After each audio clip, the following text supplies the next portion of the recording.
All right, he wants to convert his whole 401k to his Roth. Can he have access to it? That's his question to MarketWatch. I've done this video a couple times, but I haven't done it down here. I said this would be a good whiteboard. Everybody gather around. Whiteboard is coming to town. All right, so this is the article. He's a guy 68 years old. He wants to convert his rest of his 401k into his Roth. His previous Roth that he already has been open for over 10 years. All right, so let's go into this here real quick. We're going to put my PVC pipe so I have easier access to it. All right, so we know for a fact his old Roth IRA has been open for greater than 5 years, and he's over 59 and a half. All right, so this entire thing is free and clear of any taxes or penalties. We know that for a fact. All right. So he has money in a Roth IRA. He has access to that free and clear. Now, he has a 401k, and he wants to put that over here. And he thought, wrongly, that because this has been open for over 5 years, that any conversions from here to there will immediately be free and clear of any taxes or penalty. All right. So the first thing we got to ascertain is because he's over the age of 59 and a half, there is no penalty. Penalties are gone. All right. I mean, the penalty is a premature distribution penalty before the age of 59 and a half. You can't do that.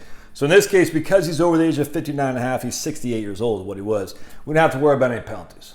All right. So we know that. Now the question about taxation. All right, that's what we're going to get in here today. All right, so he thought that because this guy has been open for over 5 years, he could move money over here and just have access to it free and clear. The answer is unequivocally no. Some guy up in Kashish Ahmed up in Bedford, Massachusetts said you can't have your cake and eat it too. That's 100% right.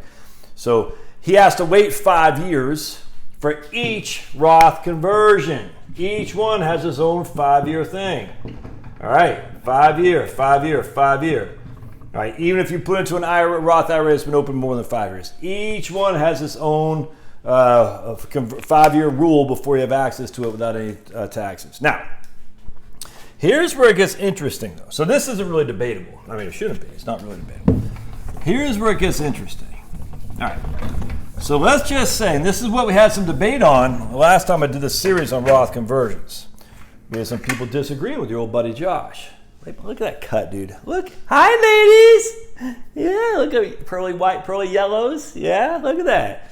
Looking good, baby. Look at, oh, man. Look at me. Looking good. Free haircuts from my wife. All right, so here's the question. So we know he's over 59 and a half, this guy. So we know for a fact we don't have to worry about penalty. But he puts $100,000, he converts $100,000 into here. And it's worth $120 now. All right, so $100,000 after 3 years. I gotta get that sluice. You can see that. Okay, you can kind of see that. So that's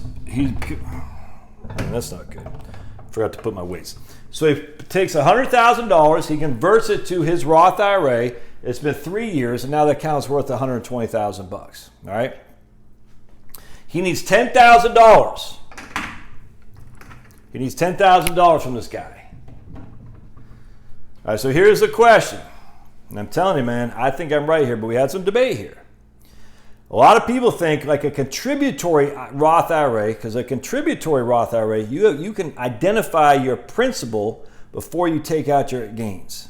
So if you put $10,000 into a contributory IRA and it's worth $12,000 and you need $10,000, you can leave the $2,000 of gains alone and take your $10,000 out without any taxes or penalty. That's a fact on a contributory IRA. Not here. That's my contention. My contention, because this has only been 3 years old and he needs $10,000, it can't come out from principal. It has to come out from earnings first. LIFO, last in, first out. All right. Now a lot of people disagree with me. Not a lot. Some people a few people disagree with me. How dare they? They said no. You have access to your principal before you have access to your gains, just like a contributory. I don't agree with that. I had one guy actually send me a couple of things in the IRS. I said, I don't think that's what you think it says. Because I showed other areas on the IRS, what's called the IRC, Internal Revenue Code, where it says it doesn't speak to me like that at all. So I'm telling you, my default is always, remember, the IRS is trying to figure out what the congressional intent was when they passed the legislation. All right, so Congress passes the bill, the president signs the bill. The congressional intent. What was their intent when they passed the legislation? That's what the IRS is trying to figure out. Is the IRS, as a Congress, do they intend for you to be able to convert money, because they have a 5-year limit on there anyway. All right, so you convert money, they put a 5-year limit on there. Did they intend for you to have access to that money before 5 years? No way. Or else they wouldn't put a 5-year time frame on there. You see what I'm saying? So if they did not intend that, why would they give you access to your principal for your gains on a conversion? And it's different between a contributory, because a contributory, you've already paid your taxes. Now here you've already paid your taxes. I grant you, you paid your taxes when you did the conversion. But they want you to keep it in there for 5 years to make it completely tax-free. A contributory Roth, they probably didn't mean to do this either, but either way they did. You have access to your principal. You put after-tax money in there, you have access to it. That's, no one debates that. So here's the interesting thing. So this guy says, let's say he needs $30,000 from here. All right, so my contention, if he needs $30,000 from here, the first 20 will be gain. You have to pay tax on that, no penalty, because he's over 59.5 tax. But the next 10, it'll be tax-free. Why? Because you already paid the tax on it. And don't forget, when you're doing a Roth conversion, once you pay the tax on it, you don't have to pay tax on that again, even if you take it out before 5 years. Again, that kind of goes back to congressional intent. They're going to say, look, we don't want you to have access to the principal and allow your gains to sit there in a converted amount. We want you to leave that money in there for 5 years, without question. Anyway, so that's my contention here. I think some people disagree, but that's fine. So so round this up. He's over 59.5, and the account's been open 5 years. So the Roth IRA is free and clear.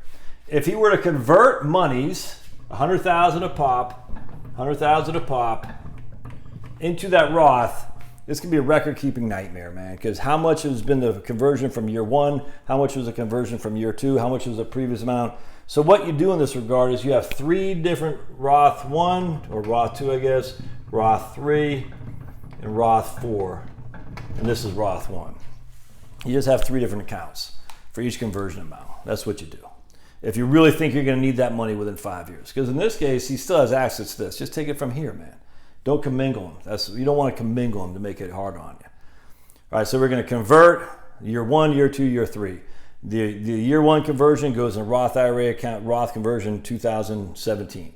By 17, 18, 19, 20, 21, I think it's accessible in 21, because I think it's just 5 calendar years. 17 is when he did the conversion, 18, 19, 20, 20. Yeah, I think it's available in 5 years. But let's just say it's not. We'll say it's in 2022. Someone can correct me. I think I'm right, but someone can correct me on that. I haven't looked today. I just don't feel like it.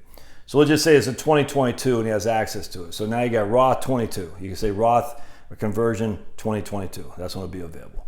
Roth conversion 2023. When that one will be available when he converted in 2018. That's what you do. It's simple, man. I used to do this all the time when I was at USA. I say, we're going to convert. And back then we used to have these recharacterization that if you converted it and it went down in value, you can reconvert. What was it? If you converted it and went down in value, you could recharacterize it as if you never did the conversion. Oh, it's great.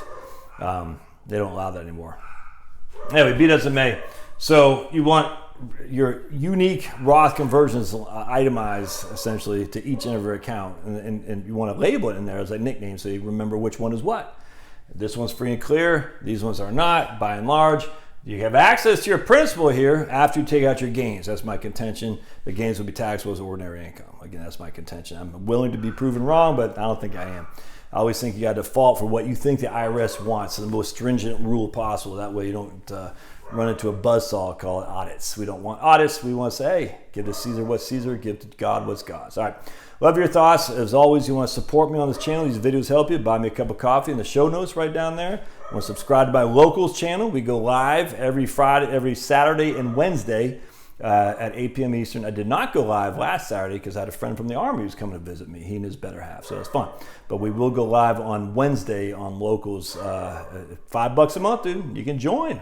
You should. That's where all the cool kids are. Love your thoughts.